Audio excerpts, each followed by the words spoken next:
And to add a star is the Speaker of the House of Representatives, Right Honorable Abbas Tajudeen has charged the executive to ensure the implementation of laws and other interventions made by the Parliament in the overall interest of the citizens. Speaking at the inaugural National Policy Dialogue on the Legislative Agenda in Abuja, he noted that the House has conducted robust oversight of the executive over the past 2 years, investigating economic reforms and national security efforts.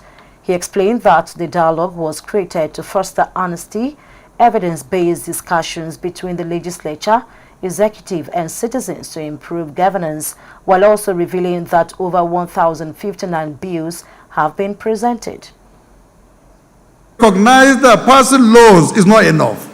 We must also ensure that they are implemented and implemented faithfully, and that government actions are almost always subject to scrutiny. In the past 2 years, the House has engaged in robust oversight of the executive branch, holding ministries, departments, and agencies accountable to foster accountability and transparency in governance. And House has become a legislative powerhouse. Since June 13, 2023, the House has considered over 1,059 bills spanning every facet of national life, from constitutional amendment to sector-specific reforms in education, in health, and security, as well as the economy. The chairman of the House Committee on Monitoring and Evaluation of the Implementation of the Legislative Agenda, Honorable Cyril, emphasized the importance of incorporating stakeholder input into the House's 8-point legislative agenda. Meanwhile, the chairman of the Conference of State Legislatures, Honorable Adebo, called for a comprehensive security reforms and stressed the need for proactive, intelligence-driven measures while proposing recruitment of unemployed graduates into security services as a long-term investment in national security.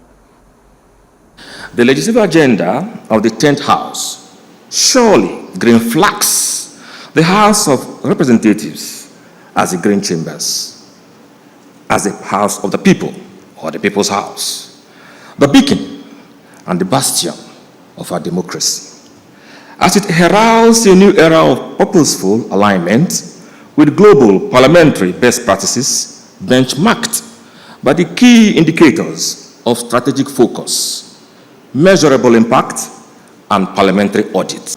Security remains a paramount concern for every Nigerian.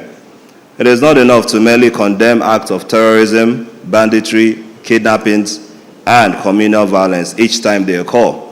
As legislators, we must enact laws and support proactive, intelligence-driven security measures, strengthen the capacity of our security agencies, and promote community-based policing. Minister of Labour urged the House to pass pending labour bills to benefit Nigerian workers.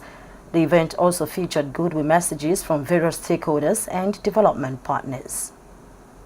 It is in this regard that I make a passionate plea to the House of Representatives to partner with the Ministry to facilitate the speedy passage of the national labour laws, which will be brought before the House in a short time to come.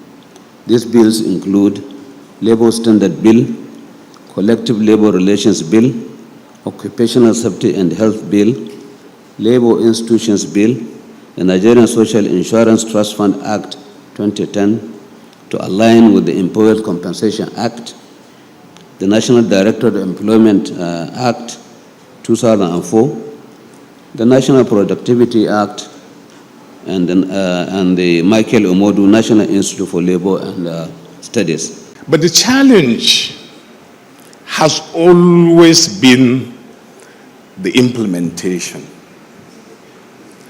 Whether you're talking about allocation of resources and then intervention from some other arms of government.